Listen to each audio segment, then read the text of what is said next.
at a point above the surface of Earth is minus 5.12 into 10 the power 7 joule per kg, and the acceleration due to gravity at the point is 6.4 meter per second square. Assume that the main radius of Earth to be 6400 kilometre. The height of this point above the Earth's surface is. ये चार option दिए गए हैं, इसमें से पता करना है कौन सा सही है. तो चलो क्या करते हैं, सॉल्व करते हैं. तो ये चीज है क्या, ठीक. मान लेते हैं यहाँ पर एक अर्थ है, ठीक, अर्थ है, ठीक, अर्थ है. अब इस अर्थ के सरफेस से मान लेते हैं h हाइट पर, ठीक, यहां से कहा h हाइट पे. मानने में क्या जाता है, मानने में तो कुछ भी मान सकते हो, ठीक, h हाइट पर.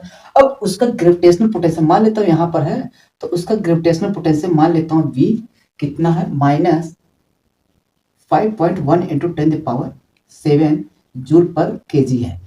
तो ये चीज दिया गया, ठीक. तो ये चीज बता दो, अगर इसका रेडियस कितना भी r है, हाइट इतना है, तो यहां से इसके सेंटर से यहाँ पर इसकी ग्रेविटी क्या, ग्रेविटेशनल पोटेंशियल कितना हो जाएगा, v equal to minus gm by r plus h हो जाएगा. नहीं, बिल्कुल हो जाएगा साहब. अच्छा, इसकी वैल्यू है कितना, इतना, माइनस 5.12 इंटू 10 द पावर 7, इतना है. अब उसी टाइम पे जब यहां से ग्रेविटी, अब इस टाइम पे यहाँ पर ग्रेविटी इतना है, सॉरी ग्रेविटेशन पोटेंशियल है इतना, उसी टाइम पर जो भी उसका मास होगा एस हाइट पे जाने के बाद, इस टाइम पे यहाँ पर जी इफेक्टिव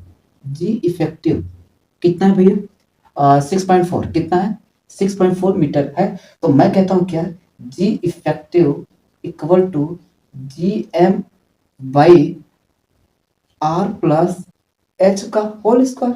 बिल्कुल हो सकता है. अब ये वाली वैल्यू कितना है, 6.4.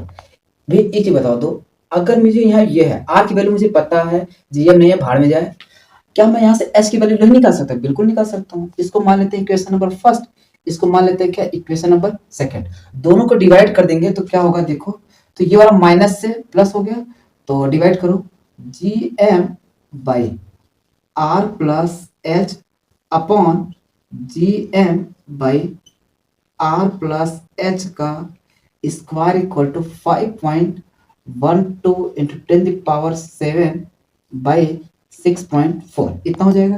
जीएम से जीएम गया, आरएस से आरएस गया, एक बचेगा, तो वो फोर्थ नंबर होगा. फोर्थ वाला कहाँ चला जाएगा, जस्ट यहाँ से उठ के यहाँ चला आएगा. तो कितना हो जाएगा, R plus H equal to कितना हो जाएगा, इसको मैं पॉइंट अगर यहाँ से हटा दूं तो कितना आ जाएगा भैया, 2 इंटू 10 द पावर 7 बाई 6.4, इतना आ जाएगा. ठीक है सर, क्या मैं यहाँ से एच की वैल्यू निकाल सकता हूँ, बिल्कुल निकाल सकता हूँ. चलो देखो, आर की वैल्यू है कितना, इतना किलोमीटर. तो मैं क्या करता हूँ, आर की वैल्यू रख दो, ये रखो 6400. अब ध्यान देना, एक किलोमीटर्स में है, अब ये आया कितना है, मीटर्स में. यहाँ से हटा के यहाँ लिखते हैं, ठीक. तो यहाँ लिखूंगा, तो R plus H equal to, तो अगर मैं इस पॉइंट, इसको क्या करूँ, अभी ये मीटर में, किस में, मीटर में है, तो इसको किलोमीटर में करने के लिए क्या करूंगा, देखो, इतना इनटू, तो इसको मैं क्या लिख दे रहा हूँ, देखो 7 को मैं लिख दे रहा हूँ 10 the power 4 into 10 the power cube, ठीक. तो 10 द पावर क्यूब क्या हो जाएगा, वो हमारा किलोमीटर में चला जाएगा, किस में चला जाएगा, किलोमीटर में, ठीक. तो यहाँ हो गया क्या, 10 के पावर 4 इंटू 10 के पावर 3, तो ये वाला यूनिट किस में चला जाएगा, किलोमीटर में, ठीक. इसको मल्टीप्लाई कर दो बाई 64. तो अगर मैं यहाँ से निकालूं आर प्लस एच, तो ये हो जाएगा कितना, 51200, ठीक, बाई 64. अब ये किस में आ गया, किलोमीटर में.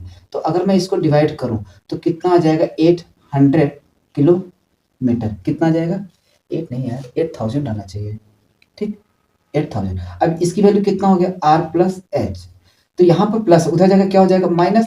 तो कितना आ जाएगा, एच इक्वल टू 8000 माइनस, अब आर की वैल्यू कितना है, 64. तो अगर इसको मैं सॉल्व करूंगा तो कितना आ जाएगा, 00, और ये हो जाएगा कितना, 10 में से 4 गया 6, और इधर हो गया 1, तो कितना आ रहा है, इतना. ऑप्शन है, ठीक. तो पहला वाला ऑप्शन क्या होगा, सही होगा, ठीक. बाकी देखो यार, बहुत टफ नहीं है, बहुत आसान है क्वेश्चन.